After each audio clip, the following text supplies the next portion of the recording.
Bonjour les amis, bienvenue sur ma chaîne. Je suis Sandrine Couder, je suis voyante médium énergéticienne. Aujourd'hui, donc, première vidéo pour la nouvelle chaîne, donc l'éveil intérieur by Sandrine. Je suis vraiment très heureuse de vous faire cette nouvelle chaîne puisqu'elle va être dédiée que à la formation. Donc il y aura des formations de tout genre. On va commencer par d'études des tarots. Il y aura des formations sur les énergies, sur le magnétisme, peut-être aussi sur l'astrologie, la numérologie, et voilà, donc on va faire ça ensemble. Je suis vraiment ravie de faire cette chaîne. Donc surtout n'oubliez pas de vous abonner, de partager la chaîne aussi, et d'appuyer sur le bouton pour liker. Alors on va d'abord aujourd'hui faire la consacration. Alors qu'est-ce que c'est que la consacration? C'est une espèce de prière, de bénédiction pour les cartes, parce qu'il ne faut jamais utiliser des cartes, qu'elles soient neuves ou qu'elles soient d'occasion. Si vous les avez achetées d'occasion, eh bien elle a des énergies, le paquet de cartes a des énergies de l'ancien propriétaire si c'est d'occasion. Et si c'est neuf, voilà, il y a des énergies qui ne sont pas à vous, etc. Donc je vous conseille évidemment de les consacrer. On avait déjà parlé de la consacration des objets, etc. lors du live. Donc je vous invite évidemment à faire ça avec tous les objets que vous avez achetés en boutique. Donc si vous avez acheté des pierres, des cristaux, des pendules, tout ce qui pourrait vous servir à travailler dans les énergies. Donc je vous invite évidemment fortement à les consacrer. Alors comment les consacrer? Alors déjà, moi je vous invite à travailler avec vos tarots, vos cartes, donc bien les manipuler. Voilà, bien les manipuler. Vous pouvez aussi, pourquoi pas, les toquer un petit peu. Voilà, donc là c'est mon ancien jeu de tarot. Bon, vous savez que j'utilise beaucoup dans les tirages le tarot de Rider-Waite parce que j'aime bien ces énergies. Mais là, on va utiliser pour étudier le tarot les anciennes arcanes, donc les lames de tarot traditionnelles, avec des dessins beaucoup plus, on va dire, beaucoup plus classiques pour vous apprendre mieux le tarot. Alors, comment consacrer les choses? Donc, vous pouvez utiliser... Alors, déjà, je vous invite à allumer une bougie blanche. Voilà, donc une petite bougie ou bougie chandelle, hein, comme vous voulez.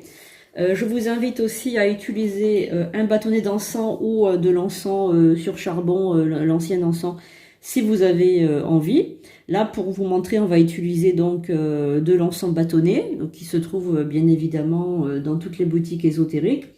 Alors là, c'est un bâton de sauge blanche, mais vous pouvez utiliser aussi Saint-Benoît, l'encens de Jésus-Christ, voilà, de Lourdes. Voilà, il existe des tas d'encens de purification. Donc vous pouvez utiliser ces encens-là pour pas vous tromper. Voilà, prenez un encens qui va purifier, voilà, de purification. Alors qu'est-ce qu'on va faire avec cet encens? Donc on va passer au-dessus des cartes. On va bien évidemment bien voilà, les nettoyer comme ceci. Comme ça, on va bien nettoyer toutes les cartes. C'est important. Donc là, ce sont les 22 arcanes majeures. Et n'oubliez pas de faire aussi avec les 56 autres cartes les arcanes mineures pour que tout soit bien nettoyé.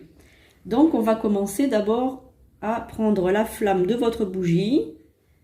Donc voilà, donc vous brûlez bien votre bâtonnet d'encens.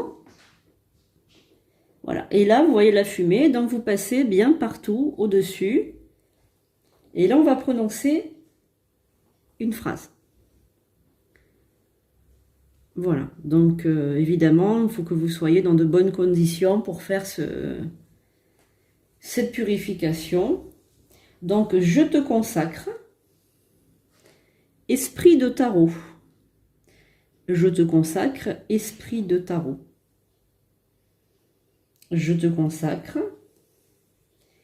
esprit de tarot, je te purifie et te nettoie. Je te purifie et te nettoie. Donc là, vous allez poser votre bâtonnet d'encens et vous allez retourner votre jeu de manière à ce que toutes les images soient dans l'autre sens pour que vous puissiez évidemment les nettoyer. Allez, on y va. Donc on fait la même chose. Je te consacre, esprit de tarot. Je te consacre, esprit de tarot. Je te purifie. Voilà. Nous allons maintenant utiliser un pendule. Alors, si vous avez donc un pendule, donc si vous n'avez pas de pendule, ce n'est pas grave. Vous faites que ça, uniquement la consécration comme on vient de faire. Si vous avez donc un pendule, donc là, il est noir, donc c'est un pendule en labradorite.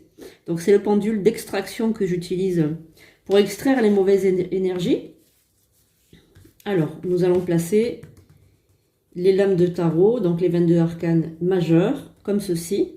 Et nous allons demander à notre pendule d'extraire les mauvaises énergies. Alors vous allez voir que lorsque le pendule, il est déjà, si vous voulez, calibré, si j'ose dire, à nettoyer, à extraire les mauvaises énergies parce que je l'utilise tout le temps. Mais si vous n'avez pas de pendule comme ça en labradorite, je vous invite d'utiliser, vous pouvez utiliser donc une chaîne avec une bague, peut-être une bague préférée, etc. Et vous demandez l'extraction de les mauvaises énergies. Ensuite, vous passez votre bague ou votre pendule sous la fumée d'encens, pareil, de manière à tout nettoyer. Hein. Donc, merci pendule de nettoyer, de purifier ce paquet de lames de tarot. Merci. Donc là, vous voyez, il se met à fonctionner tout seul. Hein. Il est déjà prédisposé, hein, il a l'habitude. Voilà, donc là, vous passez la labradorite, le pendule labradorite, ou votre bague ou votre pendule traditionnel au-dessus en mode extraction. Voilà. Et lorsque il arrêtera, c'est qu'il n'y aura plus de mauvaise énergie. Voilà, donc je pose mon coude de manière à ce qu'il n'y ait pas de vibration. Voilà, donc là il s'arrête, c'est que tout est nettoyé. Voilà. Donc voilà la manière la plus simple de consacrer, de purifier vos cartes. Alors moi je vous invite de toute manière à nettoyer vos cartes au moins une fois par semaine, même si vous n'avez pas un usage comme moi tous les jours, etc. Je vous invite quand même à nettoyer parce que vous pouvez y mettre des intentions négatives ou un peu de morosité, de mélancolie si vous n'êtes pas bien et que vous touchez vos cartes, eh bien vous risquez d'y mettre des énergies un peu basses. Donc je vous invite à nettoyer, ça évitera déjà que premièrement vous oubliez le nettoyage, parce que si on le fait jamais, après ça ne devient pas une habitude. Donc je vous invite déjà, ne serait-ce que pour ça, à utiliser votre pendule, à utiliser vos cartes et à préférer la purification, on va dire, chaque semaine. Vous pouvez aussi, pourquoi pas, quand vous avez fini, poser une œil du tigre pour effectivement absorber aussi, pourquoi pas, des énergies qui seraient néfastes ou qui seraient tout simplement bloquées. Voilà, donc je pense que j'ai tout dit. Vous pouvez revisualiser cette vidéo si vous n'avez pas bien compris. De toute façon, c'est l'intention qui est la meilleure prédisposition pour utiliser les lames de tarot, les oracles, etc. Voilà, donc vous pouvez faire la même chose pour les oracles et pour évidemment vos pendules, etc. Si vous avez besoin de nettoyer votre pendule, vous dites « je te nettoie, esprit de pierre », puisque c'est de la pierre, voilà, ou esprit... vous pouvez prononcer l'élément, le métal ou la composition de la pierre ou de la coquille de Saint-Jacques, etc. Enfin, si vous avez une coquille Saint-Jacques aussi et que vous contenez tous ces pendules dedans, je vous invite aussi à la consacrer. Voilà, merci les amis, je vous dis à bientôt, je vous fais de gros bisous.